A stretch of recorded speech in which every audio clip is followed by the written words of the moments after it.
À la fin des années 30, la Touraine est un département essentiellement agricole. La moitié de ses terres est consacrée à celle-ci, tandis que sur les 350 000 habitants que compte le département, la moitié réside à la campagne. Comme ailleurs dans l'ouest de la France, l'agriculture tourangelle ne connaît qu'une lente mécanisation, à peine 400 tracteurs et seulement 3 maçonneuses-batteuses. Le secteur repose avant tout sur un troupeau de plus de 40 000 chevaux, ânes et mulets. Les rendements céréaliers sont faibles et la viticulture, autre grand secteur du département, est en crise à cause de sa surproduction. Les industries, modestes, sont concentrées sur Tours. Les ateliers SNCF, 1500 employés, et l'imprimerie MAM, 500 travailleurs, figurent parmi les plus importantes. Rares sont les industries en milieu rural. La vie économique tourangelle repose surtout sur le secteur tertiaire. Ville bourgeoise, Tours attire les touristes avec son centre ancien, ses commerces traditionnels et ses châteaux de la Loire. La vie politique y est calme, plutôt conservatrice. En octobre 42, le préfet Tracou s'étonnera même qu'aux élections de 36, le département ait pu donner 5 sièges au Front populaire.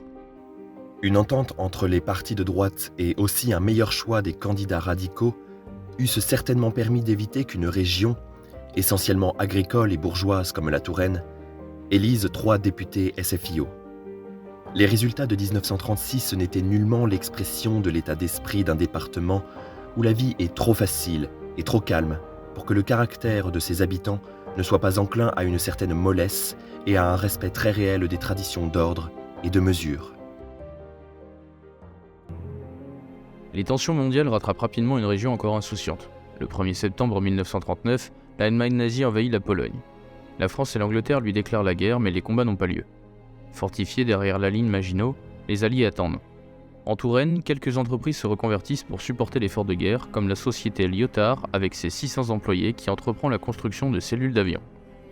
Mais la drôle de guerre n'a pas d'incidence sur la société tourangelle. Seul l'arrêt de la vie nocturne à 23h en raison d'un couvre-feu vient troubler la quiétude de la ville.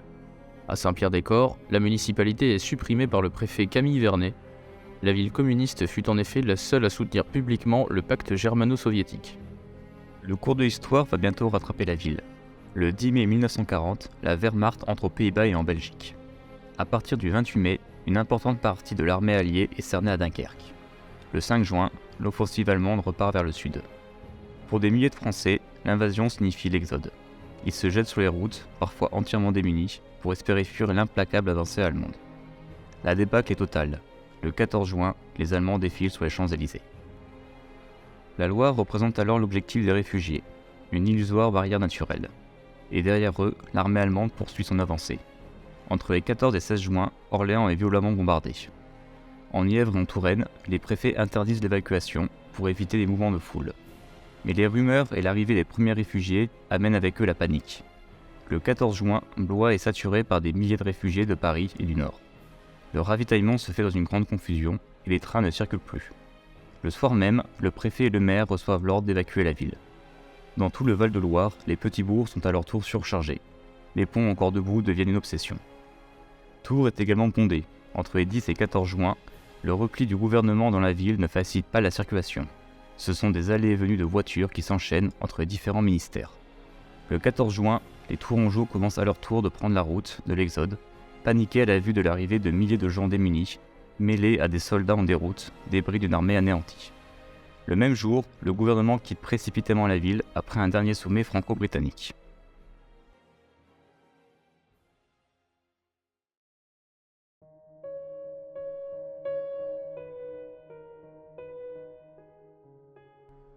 Le 16 juin, les premiers bombardements sur les casernes de Tours et le pont Wilson convainquent les gens à fuir. Le 18 juin, le pont Wilson, le pont ferroviaire et le pont de fil sont détruits par le génie français. Le 19 juin, l'armée allemande prend position en haut de la tranchée et décide de bombarder la ville. Balles et obus provoquent un violent incendie dans la nuit du 19 au 20 juin, mais l'alimentation en eau étant coupée par la destruction du pont Wilson, la ville est en proie aux flammes. De plus, le 20 juin, les ponts du Cher sont détruits, laissant ainsi Tours isolé du monde. Le 20 juin, la ville capitule et est déclarée ouverte afin de laisser passer la délégation d'armistice demandée par Pétain. Ce n'est que le 22 qu'au profit de l'orage, l'incendie s'éteint. En quelques jours, la cité bourgeoise a radicalement changé de visage. Les quartiers anciens au nord de la ville ont été dévastés par les bombardements et l'incendie. À l'entrée, autrefois réputée, la bibliothèque municipale et le musée de sciences naturelles ont disparu, emportant avec eux une inestimable collection de manuscrits et anciennes archives. La rue nationale, conçue au XVIIIe siècle, a pratiquement disparu, ainsi que les nombreux hôtels particuliers de la Renaissance que la ville comptait, dont l'Hôtel Coin ou celui de Beaune-Semblançay.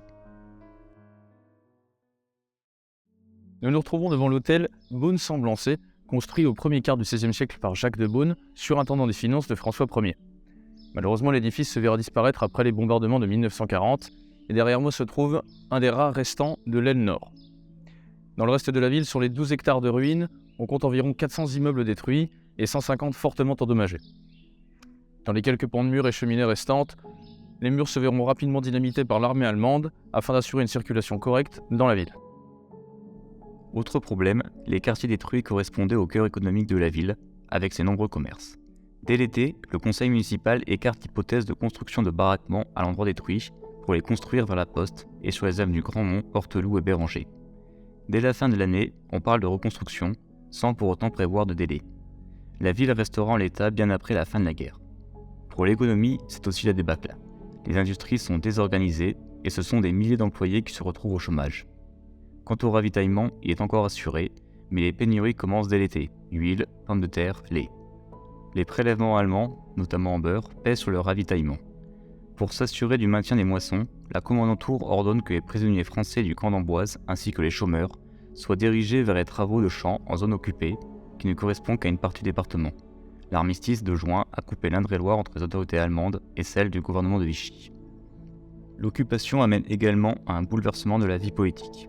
Camille Vernet, préfet d'Indre-et-Loire depuis 1936, est remplacé en novembre 1940 par Jean Chéniaud, fervent défenseur du gouvernement de Vichy qui ne cache pas ses idées.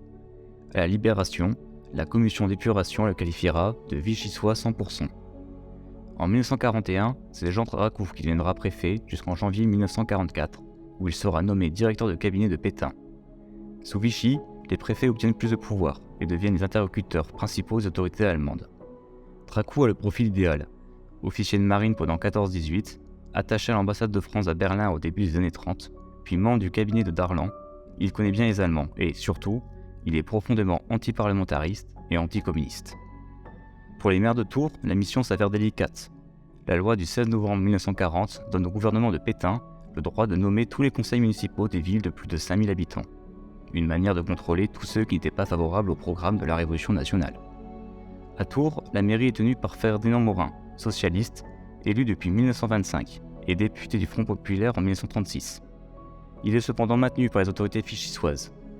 Son intervention auprès des Allemands, le 20 juin 1940, pour éviter un nouveau bombardement, lui a valu le soutien de ses concitoyens, tandis que son vote en faveur des pleins pouvoirs à Pétain, le 10 juillet 1940, lui a donné celui de Pierre Laval. Il restera en fonction jusqu'en 1942. Ferdinand Morin sera alors forcé de démissionner sur incitation de la Gestapo, qui lui reproche d'interventions trop nombreuses en faveur des prisonniers politiques, des otages, ainsi que l'aide qu'il a apportée à plusieurs juifs ou réfractaires du STO pour passer en zone libre. Si pendant les premières semaines d'occupation, le ravitaillement n'avait pas manqué, rapidement la situation change.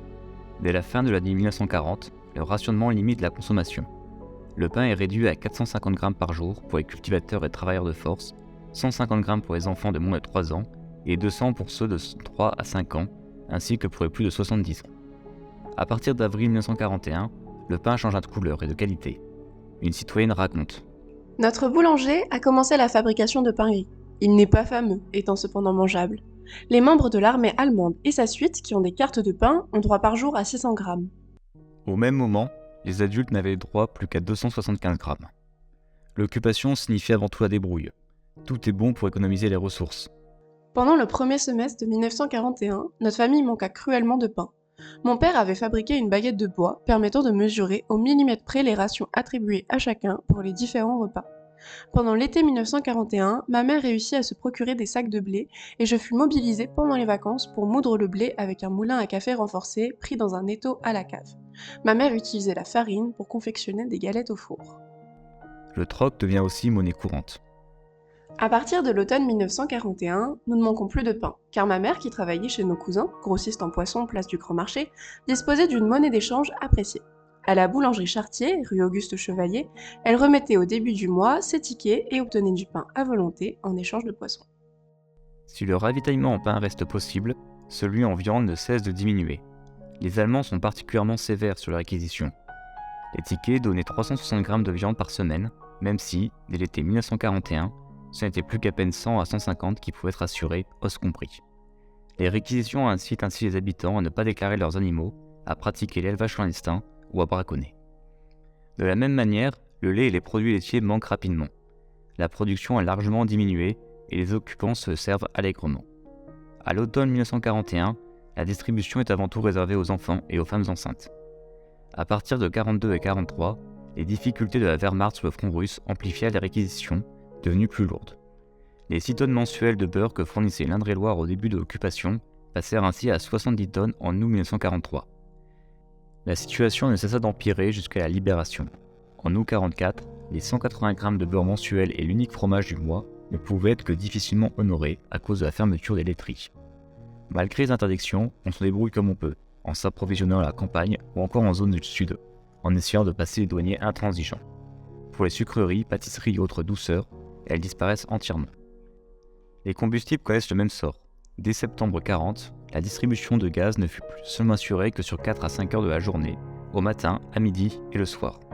En 1944, ce ne fut plus qu'une heure et demie, une demi-heure le matin, une heure à midi. L'approvisionnement en charbon devint incertain, malgré les cartes de rationnement. L'électricité fut quant à elle également restreinte.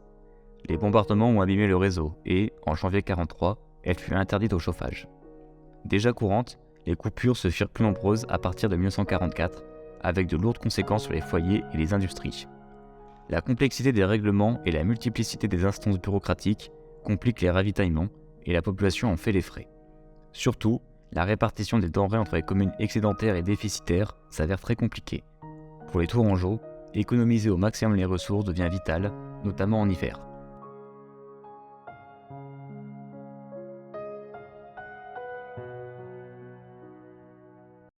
L'état d'esprit de la population concernant le ravitaillement inquiète les autorités.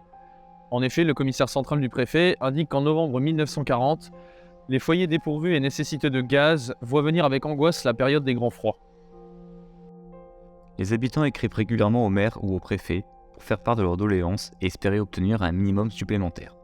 En avril 1942, cet habitant de Fondette écrit « J'ai l'honneur de signaler à votre bienveillante attention le mécontentement profond créé parmi les habitants non cultivateurs des communes dites rurales pour l'inégalité de traitement existant entre ces communes et les communes dites urbaines au point de vue ravitaillement. Alors qu'un cultivateur de Saint-Cyr a droit aux pommes de terre, aux légumes secs, aux fruits secs, aux conserves, un employé, un ouvrier ou une personne de profession libérale habitant Fondette se verra privé, lui et tous les siens, des denrées citées et aura ration moindre de viande. » Le besoin de rationnement entraîne la diffusion des marchés noirs et des vols. À l'été 1940, cela porte sur les vêtements, notamment abandonnés par l'armée française en déroute, ou les métaux, dont la pénurie commence à se faire ressentir. Parmi les délits les plus fréquemment jugés, on retrouve bien sûr les vols de produits alimentaires. En 1942, un manœuvre de Bléré écope de 2 mois de prison pour avoir volé des citrouilles, des betteraves, d'autres légumes, une dizaine de poulets et 3 lapins. Pour avoir du pain, dont le ravitaillement ne cesse de diminuer, tous les moyens sont bons. Pour nombre de foyers, c'est là l'unique moyen de se substanter, alors que le ravitaillement ne suffit plus. Le troc est aussi un bon moyen de s'assurer sa survie. Vivre sous l'occupation allemande revient également à suivre les besoins du régime nazi. Dès 1940, certains travailleurs n'hésitent pas à partir en Allemagne pour s'engager volontairement. À la libération, ils défendront des raisons diverses. Attrait idéologique pour le régime nazi, opportunisme économique ou peur de représailles. Mais leur nombre est comme ailleurs très limité. À peine 200 dans tout le département. Et à partir de 1941, avec le soutien de Vichy, l'administration allemande met en place le STO, le service du travail obligatoire. La Felque commande d'Antour prétend en échange d'un certain nombre de travailleurs partis en Allemagne libérer les prisonniers français, qui sont 11 000 d'Indre-et-Loire. Pour les jeunes Français, tous les moyens sont bons pour obtenir une exemption, grâce à la complicité des fonctionnaires de l'administration ou des médecins qui délivrent des certificats d'inaptitude. Si en 1942 et 1943, la proportion de départ s'établit à 80% des réquisitions, elle tombe à 33% en 1944. Les réfractaires sont de plus en plus nombreux et les procès-verbaux des gendarmes, qui ne mettent pas beaucoup d'ardeur dans leurs enquêtes, s'accumulent. Le besoin de main-d'œuvre augmente d'autant plus à partir de juin et juillet 1944. Les occupants réclament toujours plus alors que les troupes alliées progressent dans le bocage normand. Les conditions de vie et de travail des habitants s'aggravent de jour en jour. Alors que les premiers bombardements touchent la ville et la gare de Saint-Pierre-des-Corps, les Allemands demandent la constitution d'une équipe de réserve de 1000 hommes pour s'assurer des déblaiements en cas de destruction. Le maire ne peut réunir qu'un quart des effectifs. Dans ce contexte, il est difficile de poursuivre des loisirs de sociabilité. Les bals dansants avaient déjà été interdits dès l'automne 1939 en raison du couvre-feu. Avec les pénuries, les restaurants se voient contraints de limiter leurs cartes, notamment sur la viande, et bientôt, les clients doivent utiliser leurs cartes de rationnement pour s'assurer des quantités servies. Le théâtre reste l'un des loisirs favoris des Tourangeaux. Grâce au tampon porté sur le billet de théâtre, on peut sortir après le couvre-feu, et nombreux sont ceux qui s'y rendent pour narguer cette mesure. Les Allemands s'y rendent aussi volontiers, d'autant que le théâtre reçoit pour instruction de présenter un certain nombre de programmes à leur destination. Mais cela n'atteint guère les Tourangeaux, car le 28 janvier 1944, les 35 artistes de la chorale de Francfort ne se produisent que devant 29 personnes. La salle fait aussi l'objet de conférences politiques menées par des intellectuels comme Bernard Fay ou par des chefs collaborationnistes comme Marcel Déat. Les salles de cinéma se maintiennent aussi, bien que les restrictions d'électricité les obligent à fermer à de nombreuses reprises. L'un d'eux, le Majestic, est complètement réservé aux Allemands à partir de 1943. Les films diffusés sont bien sûr soumis à la censure des autorités allemandes et de Vichy. La séance commence par la projection des actualités. En zone occupée, les spectateurs ont le droit à la version française des actualités mondiales de la Deutsche Wochenschau, qui est la version officielle du régime nazi. Les autorités demandent à ce qu'elle soit diffusée dans une salle à demi éclairée afin d'éviter toute réaction hostile. Après les actualités, on diffuse un documentaire généralement pour louer l'action de Pétain ou pour y dénoncer les juifs, les francs-maçons, la résistance et pour soutenir le STO. Puis vient en seconde partie le long métrage. Pour le reste des loisirs, on jongle entre les cabarets qui restent ouverts, les bals clandestins ou les cafés-concerts qui essaient tant bien que mal de s'adapter aux impératifs du couvre-feu. L'occupation allemande et le régime de Vichy signifient aussi les attaques répétées contre les juifs. Déjà, à l'automne 1940, la liste des commerçants juifs est communiquée aux autorités occupantes afin que soit apposée sur leur vitrine l'inscription « Jüdisches Geschäft ». La Fed de Kommandantur trouve que les enseignes ne sont pas assez reconnaissables. En novembre, elle ordonne d'y faire exercer une surveillance permanente. Bientôt, les magasins juifs sont fermés, une mesure qui ne trouve pas un fort soutien parmi la population. Le commissaire central du préfet écrit en décembre. La fermeture des magasins juifs n'a pas été bien accueillie. Non seulement parce qu'il n'existe pas ici d'hostilité caractérisée contre les Israélites, mais en raison du chômage que cette fermeture provoque. Des administrateurs sont nommés afin de racheter en son nom les biens de l'entreprise, celui-ci faisant valoir son arianité, sans doute en payant bien moins que la valeur initiale.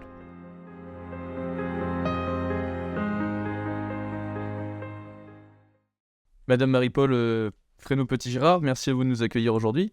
J'aimerais vous laisser la parole pour que vous puissiez vous introduire. Oui, bien bonjour, je suis donc Marie-Paul Fresneau-Petit-Girard, je suis présidente de la RESVAL, Association de recherche et d'études historiques sur la Shoah en Val-de-Loire, et nous sommes une association laïque. Très bien, alors pour commencer, j'aimerais vous demander quelle est la part de la population juive en Indre-et-Loire au début de la guerre. Alors le dernier recensement il date de 1936 et on n'avait pas la religion, donc c'est un petit peu compliqué. Mais si on se fie au recensement de 1940, on pense qu'il y a à peu près 800 personnes juives à Tours en 1940. Il faut rajouter à ce chiffre-là la création du camp de la Lande. Et la création du camp de la Lande fait qu'il y a beaucoup de juifs étrangers qui venaient de Gironde qui se trouvent là. Et donc la population à Mont, au camp de Mont, ça fait à un moment donné, dans toute la période du camp de Mont juif de 40 à 42, ça fait plus de 1000 personnes. Et donc, quelles sont les mesures prises contre la population juive au début de l'occupation ? Alors je dirais plutôt qu'au début de l'occupation, je dirais qu'à partir de la prise du pouvoir du maréchal Pétain. Donc la première mesure du maréchal Pétain, elle est quand même plutôt caractéristique, puisque une des premières plus exactement, c'est que en juillet, il commence par dire qu'il va revoir toutes les naturalisations. Donc évidemment, la naturalisation, ça ne veut pas dire on ne sait pas qui est juif et qui n'est pas juif. Mais enfin quand même, c'est dans un état d'esprit, commence comme ça. C'est la première mesure qui va effectivement concerner les juifs. Puis la mesure la plus importante, ça va être le statut des juifs en octobre 40, avec avec le recensement des Juifs. Donc recensement des étrangers d'un côté, recensement des Français de l'autre côté, Juifs. Ensuite, il va y avoir toutes les entreprises juives qui vont être stigmatisées, c'est-à-dire qu'on va faire le recensement des entreprises juives. Ensuite, après ce recensement des entreprises juives, on va mettre des administrateurs. On va mettre une pancarte magasin juif devant tous les magasins juifs qui existent. Après, on va décider que les juifs n'ont plus le droit de travailler en contact avec le public. Donc, on va des gens qui travaillaient sur les marchés, qui travaillaient cordonniers, horlogers, se retrouvent peuvent encore parfois travailler, mais ne peuvent plus travailler directement avec le public. Donc, c'est un vrai problème. Et puis, les entreprises juives, on va mettre à la tête de chaque entreprise juive un administrateur provisoire. C'est-à-dire qu'on va les obliger soit à vendre leur stock, soit dans le magasin. Et donc, les sources de revenus sont de plus en plus importantes. Et puis après, il va se passer, après ça concerne quand même la vie quotidienne des gens, il va y avoir l'interdiction on va leur demander de rendre leur poste de radio, on va leur demander de rendre les bicyclettes, de ne plus avoir le téléphone. Bon, il n'y en a pas beaucoup, ils l'avaient, mais tout ça. Et donc, petit à petit, ils sont de plus en plus cernés, ils ne peuvent plus bouger, quoi. Voilà. Donc c'est peut-être ça le plus important. Et donc on en arrive en quoi l'année 1942 marque un réel tournant dans la répression des Juifs? Alors, l'année 42, d'une manière générale en France, c'est l'année charnière pour les Juifs. Mais en Indre-et-Loire, c'est une année vraiment particulière. D'abord, en février 42, il y a une sentinelle allemande qui est tuée. Enfin, elle est d'abord blessée, puis ensuite elle est tuée. Et donc, les Allemands arrêtent un certain nombre de personnes. Donc, que des hommes. Alors, globalement, communistes, francs-maçons, juifs, sont arrêtés. Il y a une trentaine de juifs qui sont arrêtés, mais ils ne sont pas tous. Ils vont donc être arrêtés, ils vont se retrouver donc comme otages, ils vont partir à Compiègne. Certains seront libérés, mais la majorité partira à Compiègne. Et de Compiègne, ils seront déportés par un des premiers convois, ils partiront par le convoi numéro 2. Voilà. Ensuite, il y a les rafles, il y a la grande rafle de juillet, qui est quand même un élément déterminant, parce qu'on parle de la rafle du Veldiv, mais dans toute la région, dans toute la zone occupée, il y a cette rafle. Alors à Tours, elle a lieu un jour avant, elle a lieu le 15, le 16 et le 17 juillet, la rafle. Il y aura donc 283 personnes qui vont être déportées par le convoi numéro 8 qui partira d'Angers. C'est le seul convoi qui n'est pas passé par Drancy. Il fera Angers, Auschwitz tout de suite. 283 personnes d'Indre-et-Loire. C'est quand même un chiffre. Sur un convoi de 800 et quelques personnes, ça veut dire que c'est le tiers de la population. Et donc ça, c'est cette lave-là. Et ensuite, il y aura une troisième rafle qui aura lieu en octobre 1942, le 9 octobre 1942. Et alors, ce qui est extraordinaire, c'est que on a arrêté en juillet les femmes et les hommes qui avaient, on disait qu'ils partaient travailler. Et donc, les enfants n'ont pas été déportés à ce moment-là, les enfants de moins de 16 ans. Ils n'ont pas été déportés, ils se sont retrouvés au camp de la Lande. On les a envoyés au camp de la Lande, séparés de leurs parents et de leur famille. Donc, les grands-parents ont essayé de sortir les enfants du camp à ce moment-là, donc demander à ce que les enfants leur soient confiés. Et on va se retrouver avec cette rafle d'octobre, où c'est justement les grands-parents et les enfants qui vont être de nouveau arrêtés. Et donc, avec tous ces événements, comment la population de Touraine réagit? Alors, c'est un peu compliqué parce que pour le moment, toutes les mesures qui ont été prises contre les Juifs, les gens n'ont pas vécu dans leur quotidien. Et là, d'un seul coup, ils assistent à un certain nombre de choses. Déjà, on a vu des solidarités. Déjà, quand les otages sont arrêtés. On voit des solidarités. On voit des gens qui savent que les Allemands les cherchent et qui préviennent les gens. Donc, il y a déjà il y a quand même un certain nombre de personnes qui ont pu ainsi échapper à la rafle. Ensuite, en juillet, c'est vraiment la coupure caractéristique, parce qu'en juillet, la rafle, d'ailleurs, elle a lieu 2 jours. Elle n'a pas lieu... donc elle a lieu 2 jours. Et la population, il fait beau, c'est le mois de juillet, les gens voient les arrestations. Là, c'est la première fois qu'on arrête des femmes et des enfants. Donc c'est vraiment un choc pour la population. Et là, il va y avoir des solidarités. Il y a des gens qui vont réussir à se cacher, on va aider les gens à passer la ligne de démarcation. Il va y avoir ça a existé, les solidarités. Bon, après, ça n'a pas toujours été, c'est pas toujours évident pour les gens, y compris de savoir quoi faire. Et puis, après, donc, oui, voilà, c'est ça les prêts. Alors après, il y a des aides qui vont exister. Par exemple, dans les aides, je vous en parlerai plus tard, mais par exemple, il y a un rapport du préfet. Il y a un rapport du préfet du 24 juillet. Donc la rafle a lieu, je vous l'ai dit, le 7 juillet. Le convoi part d'Angers le 23 juillet. Donc voilà, on est... c'est...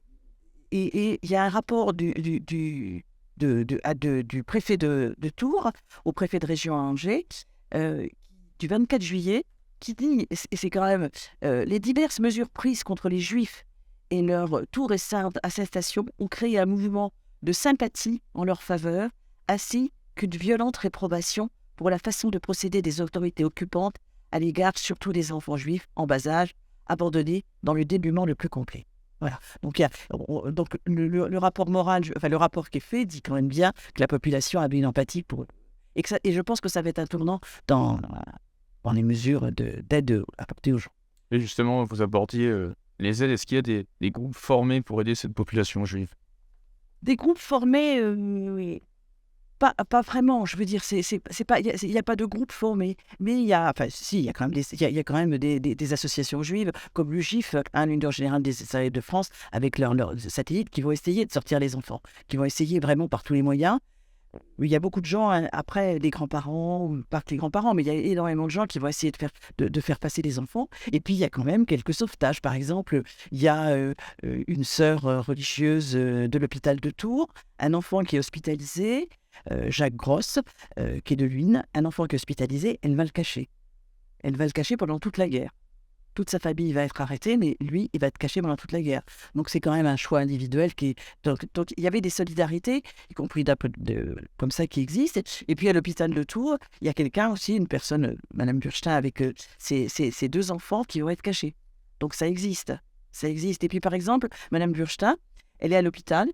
Donc, le médecin, pour pas qu'elle soit... donc, elle est recherchée, donc pour pas qu'elle soit... Il la plâtre complètement. Et les Allemands ont peur de la contagion, de n'importe quoi. Donc, à partir du moment, donc, ils vont accepter. Donc, on la plâtre totalement pour pas qu'elle... Pour dire qu'elle ne peut pas bouger. Et ces 2 enfants sont à l'orphelinat de l'hôpital. Et à l'orphelinat de l'hôpital, sa voisine de chambre, Madame Burstein, elle lui dit, moi, je vais vous les sortir, vos enfants. Donc, elle va à l'orphelinat de l'hôpital de Breteuil. Elle dit qu'elle est la tombe des 2 enfants et elle emmène les 2 enfants à Lyon en zone bleue. Donc, ça existe des solidarités. Ils ne se connaissaient pas avant, elles se connaissent sur une chambre d'hôpital. Et voilà, il s'est passé, il y a quand même des choses positives. Et quel bilan peut-on faire de cette déportation des Juifs d'Indre-et-Loire? Alors, la répression, donc on vient de parler de 42, donc la répression a continué de manière individuelle. En 43, par exemple, il y a des familles dans des fins fonds du département qui ont été arrêtées ponctuellement. Et puis, il y a une dernière grande rafle qui a lieu le 26 janvier 1944. Ça, c'est la dernière. Et le bilan total, c'est qu'en fait, il y a 1010 déportés juifs à partir de l'Indre-et-Loire. C'est-à-dire que des gens qui n'étaient pas forcément tous de l'Indre-et-Loire, puisqu'ils étaient au camp de la Lande, ils étaient arrêtés sur la ligne de démarcation, voilà, mais qui ont perdu la liberté à partir de ce moment-là et qui ont été déportés. Et d'ailleurs, le but de notre association, c'est que le travail a été fait, puisqu'on a recensé ce nombre de personnes, malheureusement, mais notre but, c'est qu'une stèle soit inaugurée, soit un jour érigée, en face sur la place des Justes, au château de Tours, où il y a déjà la plaque des Justes, donc des personnes qui ont sauvé des Justes par révélation, personnes qui ont sauvé des personnes juives, et donc de faire un monument à ce moment-là. Voilà. Madame Fresneau-Petit-Gérard, merci pour tout, merci pour votre accueil. On vous souhaite une bonne continuation à vous et à votre association. Je vous remercie beaucoup, j'espère ne pas continuer comme ça, c'est bien, je vous remercie beaucoup. Merci. Dans le contexte difficile de la guerre, chacun est amené à choisir. La plupart des Français s'emploient à survivre, mais une petite partie va faire le choix de la résistance. Les débuts de celle-ci en Indre-et-Loire sont des actes souvent individuels. Les mois qui suivent la défaite en 1940 ne se prêtent pas à des actions de grande ampleur. Les 18 et 19 septembre, des câbles téléphoniques de l'armée allemande sont sectionnés à Tours. La ville et le département sont condamnés à payer des indemnités de représailles. La rigueur de l'occupant se manifeste dès le début. Le 5 août, après la rupture des câbles entre Sainte-Maure et Sèmes, les Allemands avaient pris 6 otages, finalement libérés après que l'enquête ne puisse prouver les sabotages. Les actes de résistance interviennent après que les populations prennent conscience du caractère réel d'une occupation militaire. À mesure que l'occupation continue, l'hostilité de la population grandit. Si les préoccupations alimentaires étaient de mise au début de la guerre, la mise en place du système D et les habitudes prises par les Tourangeaux font que ces derniers ont plus le temps pour s'inquiéter au niveau politique. Dès 1941, l'inscription régulière de V sur les murs prouve que la population écoute la radio anglaise, malgré le brouillage et les risques encourus. Selon le préfet Tracou en mars 1943, 2 sujets priment dans l'esprit des Tourangeaux. D'un côté la réquisition de main-d'œuvre et de l'autre les succès russes sur le front Est. Les critiques contre le règlement, comme la réduction du tabac ou la distribution de conserves, se font plus importantes. Les paysans s'en prennent au service du ravitaillement, tandis que les clients reprochent aux commerçants de tricher sur les prix. La proximité de la ligne de démarcation incite aussi à la constitution des réseaux pour faire passer celles et ceux qui fuient l'occupant. Des filières chargées d'établir de fausses pièces d'identité naissent, ainsi que celles chargées d'organiser le franchissement. Maurice Genet, ingénieur des travaux publics aux ponts et chaussées, utilisa les facilités qu'il avait pour franchir la ligne pour emmener avec lui des prisonniers de guerre évadés, français ou anglais, des familles juives fuyant la Moselle annexée par le Reich et la région parisienne, ou des agents de la résistance traqués par la Gestapo. Après la fin de la ligne de démarcation en 1942, il s'engagea activement dans les réseaux qui se créent. À l'opposé de la résistance, certains firent le choix de la collaboration. Le principal parti collaborationniste de Tours, le Rassemblement national populaire de Marcel Déat, a pu exercer une certaine influence au début de l'occupation, notamment par ses promesses de retour de prisonniers. Mais dès l'été 1941, le parti verra ses effectifs fondre de moitié, notamment concurrencés par d'autres partis collaborationnistes comme le Parti franciste ou le Parti populaire français de Jacques Doriot. Celui-ci s'installa par ailleurs dans l'ancienne synagogue fermée. L'engagement collaborationniste prend ainsi plusieurs formes, soit par conviction, soit par opportunisme économique car des salaires plus importants étaient donnés et des primes de réquisition étaient offertes. Pour ceux qui s'engagent dans les troupes allemandes, l'engagement est similaire. L'hostilité au bolchevisme entraîne aussi certains Tourangeaux à s'engager du côté de l'occupant. Quant aux dénonciateurs, leur profil est encore une fois très divers. Certains s'en vantent par adhésion idéologique, d'autres par opportunisme, notamment dans le cadre de mauvaises relations entre voisins. Parfois, la dénonciation peut servir de porte de sortie. C'est le cas pour plusieurs femmes battues par des maris alcooliques et violents.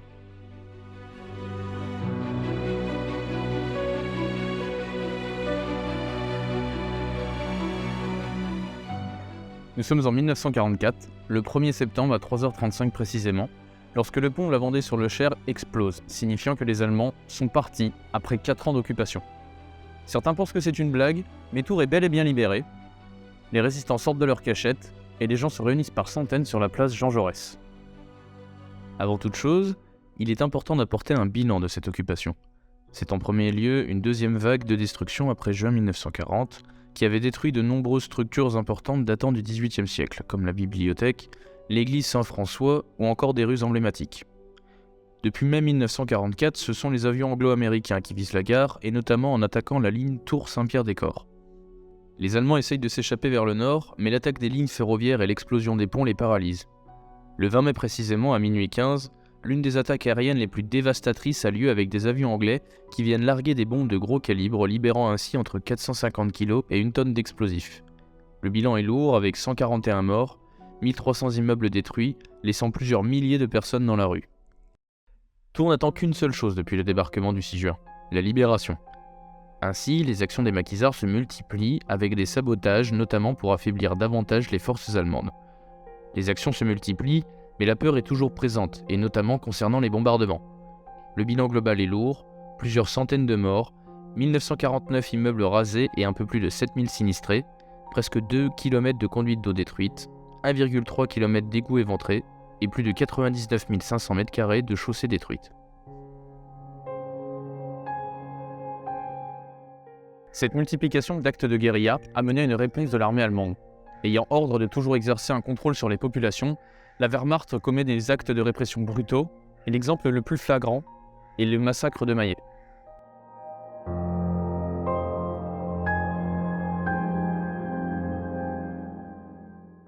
Monsieur Taïfé, merci de nous recevoir dans votre établissement. Donc premièrement, je voudrais vous laisser la parole pour vous présenter.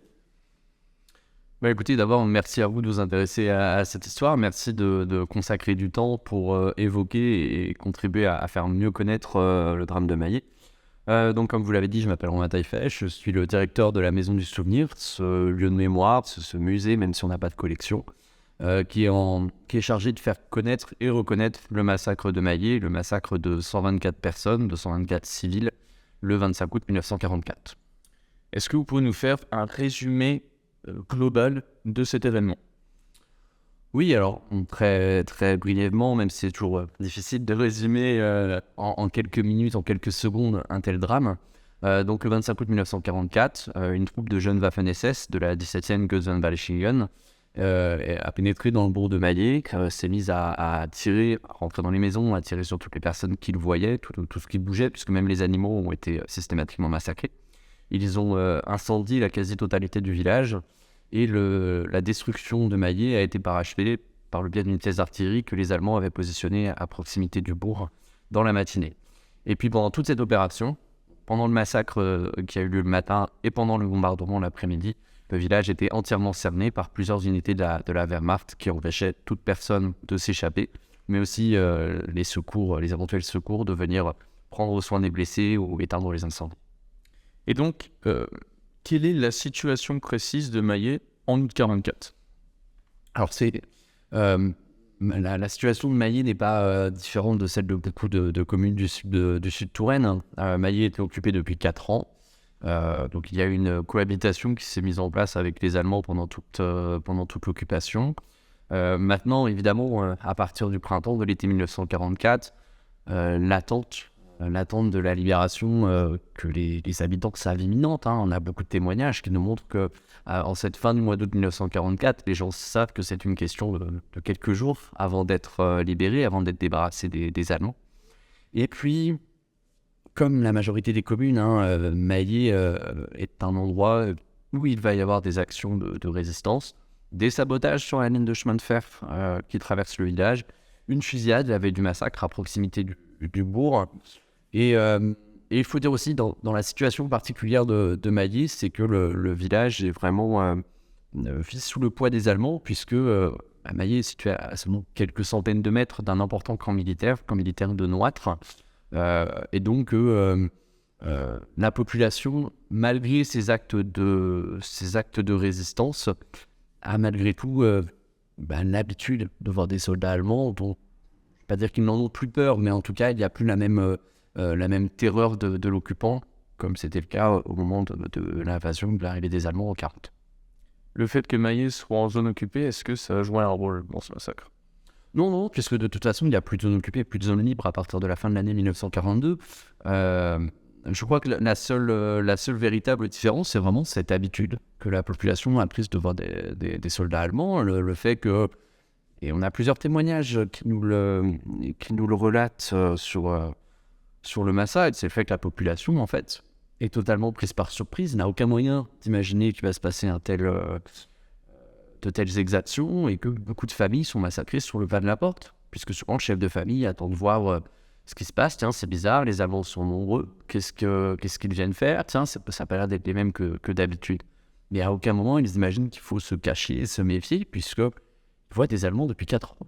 Et depuis 4 ans, ça se passe avec toutes les contraintes de l'occupation, mais ça se passe relativement bien.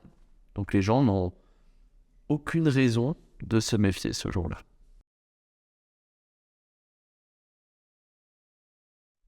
Et Maillé est-il un exemple représentatif de la répression allemande en Touraine?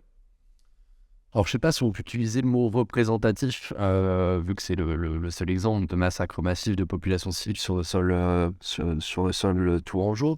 Mais en tout cas, c'est de loin l'exemple le plus marquant, le cas le plus marquant de violence des Allemands en Touraine contre les populations civiles. On a eu des exécutions d'otages, on a le cas de quelques familles massacrées, je pense à la famille Pro à Ligueuil par exemple. On a l'exemple des fusillés de Saint-Symphorien, mais un massacre massif avec des femmes et des enfants dans le panel de victimes, c'est sans nul doute, c'est sans aucun doute même le plus gros exemple de violence en Touraine, et le deuxième plus gros massacre de population civile connu en France par totalement. Justement, vous mentionnez le deuxième plus gros massacre. Est-ce que ce genre d'événement est comparable à celui qui s'est passé à Oradour-sur-Glane? Oui, je pense, même si le nombre de victimes est bien inférieur, hein, à 643 victimes à Orado, 124 victimes à Mailly, on est typiquement dans ces massacres qui ont lieu au printemps, à l'été 1944, avec ces Allemands qui ont pour objectif de terroriser la population, d'intimider la résistance, en montrant que désormais les règles ont changé. À partir du débarquement, en prévision du débarquement, les Allemands ont décidé d'accroître considérablement la répression sur le territoire, en augmentant le nombre de victimes de fusillade ou de déportation, en passant même parfois à la pendaison comme mode d'exécution. Et dans quelques endroits sur le sol français, lorsqu'on a affaire à des officiers ou à des troupes qui reviennent du front de l'Est, lorsqu'on a affaire à des troupes qui se considèrent comme unités d'élite, des troupes qui sont nazifiées, je pense à des unités Waffen-SS, je pense à des unités Panzer-Grenadier, on peut potentiellement, pendant ce printemps, cet été 1944, basculer dans le massacre de population civile, hommes, femmes, enfants, là où quelques mois auparavant, on aurait simplement peut-être eu une dizaine, une vingtaine, une cinquantaine d'hommes fusillés. Et est-ce que ce massacre peut être qualifié de prémédité? Là, on touche, je crois, aux zones d'ombre autour de cette histoire. Moi, je pense qu'il y a eu un minimum de préparation. Est-ce que ça a été fait dans la nuit, simplement, dans la nuit qui précède le massacre, par des échanges de coups de téléphone, je pense. Est-ce que le massacre a été prémédité de plus longue date? Non, je pense pas. Maintenant, on peut tout à fait défendre la thèse inverse, de présenter le massacre de Mailly comme une bavure, comme une initiative d'unités et d'officiers présents sur place.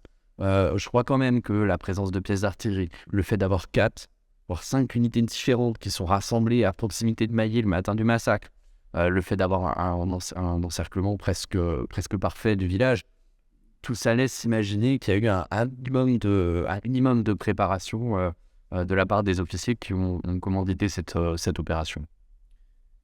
Est-ce que ces événements réalisés par les troupes allemandes sont dus à la peur et à l'arrivée des troupes alliées en Normandie, simplement réalisés par un souhait de montrer encore leur pouvoir sur la population française? Je dirais que c'est un peu des deux, en fait. Pour essayer d'être le plus complet sur cette question, les massacres sur le territoire français, alors on en a quelques-uns en 1940, c'est un moyen pour les Allemands d'établir leur autorité. Il y a d'autres facteurs qui rentrent en jeu.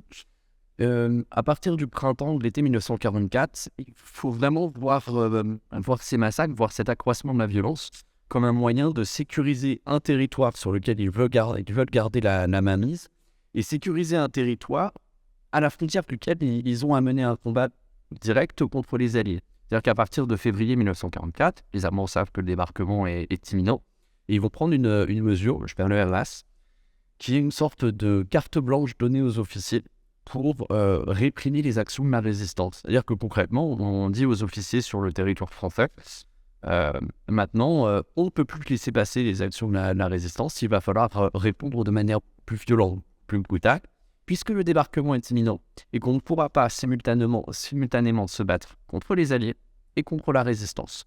Donc il faut à tout prix calmer la résistance pour que l'ensemble de notre énergie, l'ensemble de nos moyens soit posé contre les Alliés à partir du débarquement. Donc à partir du printemps, on voit comme ça cette violence s'accroître avec une succession de massacres dans le sud-ouest de la France effectués par la Das Reich, et on va avoir ponctuellement quelques massacres pendant les mois de juillet de 1944. Après, c'était les massacres du Vercors, massacre de Buchères à côté de Troyes, et donc le massacre de Mailly.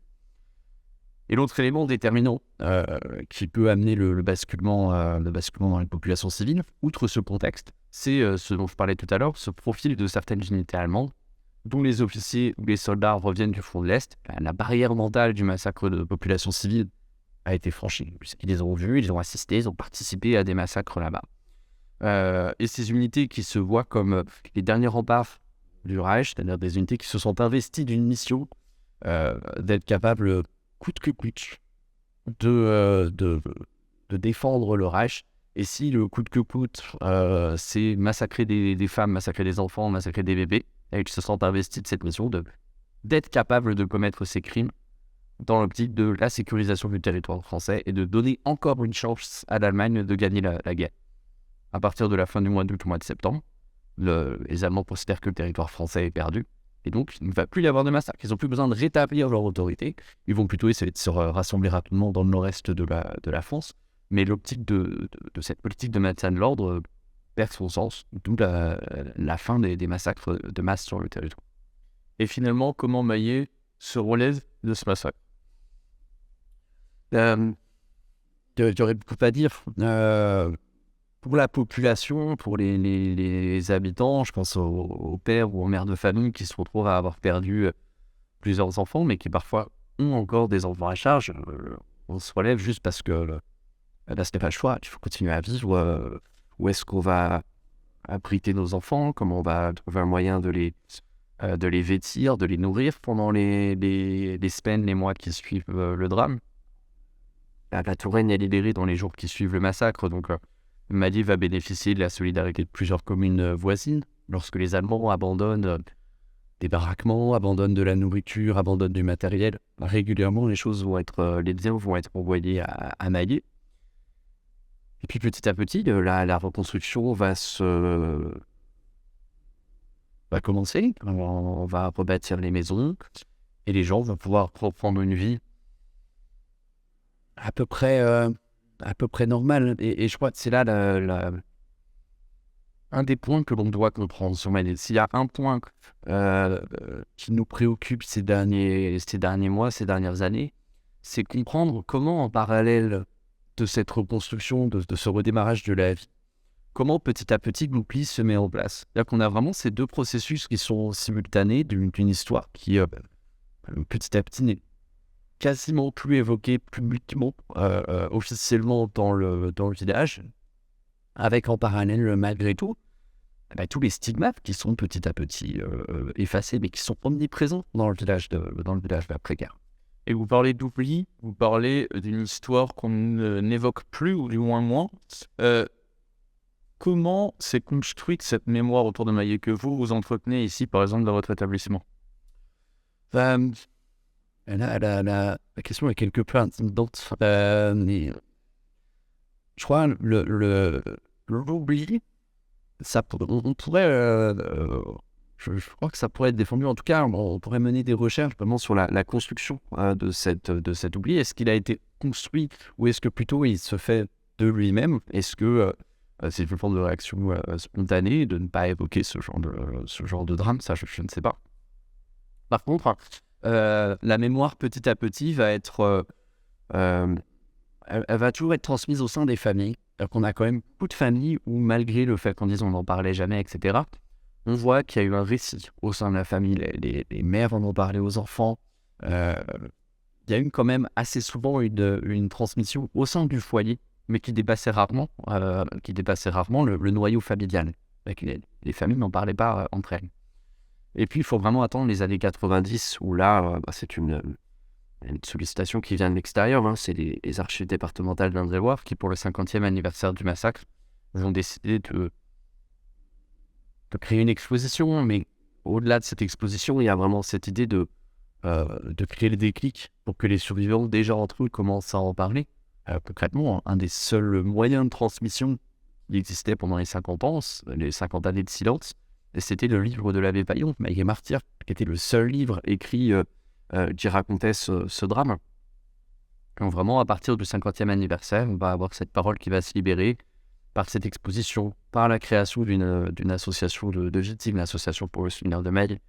Et c'est ce début d'échange, ces premiers témoignages qui vont aboutir au début des années 2000 à un projet de création de maison du souvenir, amené dans ce cas par un changement au sein de la municipalité, l'arrivée d'un maire qui n'était pas originaire de la commune, qui va faire de l'entretien de la mémoire de Maillet une des priorités de son premier mandat. Monsieur Taillefer, merci pour tout, merci pour votre échange, merci pour votre expertise, merci de nous avoir accueillis ici, et en vous souhaitant une bonne continuation. Très sincèrement, merci à vous encore pour cet éclairage sur le massacre de Maillet, et puis bonne continuation à nous. Merci. Tours était une ville de tourisme et de commerce. La guerre vient ralentir considérablement les activités économiques de la ville. L'industrie du chemin de fer a été lourdement touchée avec la guerre, les voies ferrées ayant été bombardées. La SNCF employait à Saint-Pierre-des-Corps 6000 cheminots. Le quartier nord et la rue nationale sont détruits, alors que ces derniers comptaient un nombre important de commerces. Seules quelques activités ont gardé une certaine dynamique, comme l'imprimerie et la fabrication de meubles.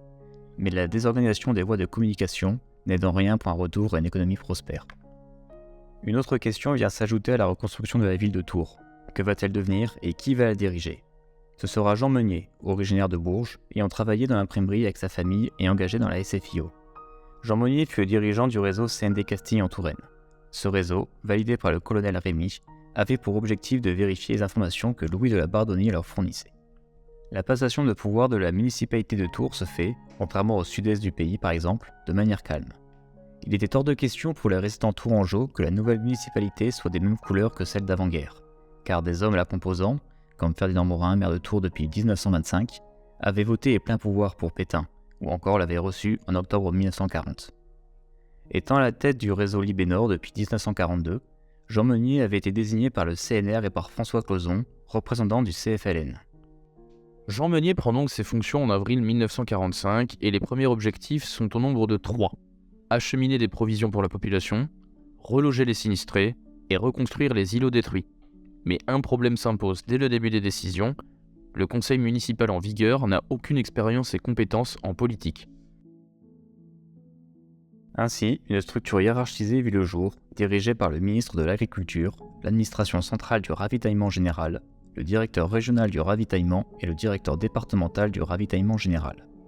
Cette structure s'est décidée à ne pas fournir les denrées nécessaires à la consommation, mais plutôt à les répartir équitablement entre tout le monde, même si cela ne représente que peu.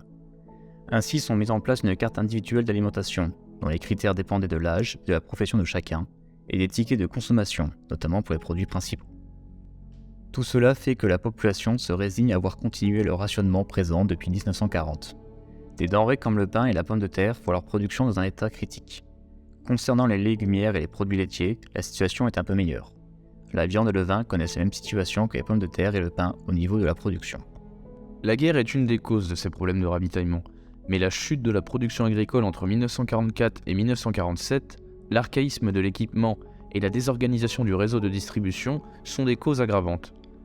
Les voies ferroviaires inutilisables et le manque de camions pour acheminer les denrées, ainsi que le foisonnement du marché noir, accentuent également cette situation déplorable.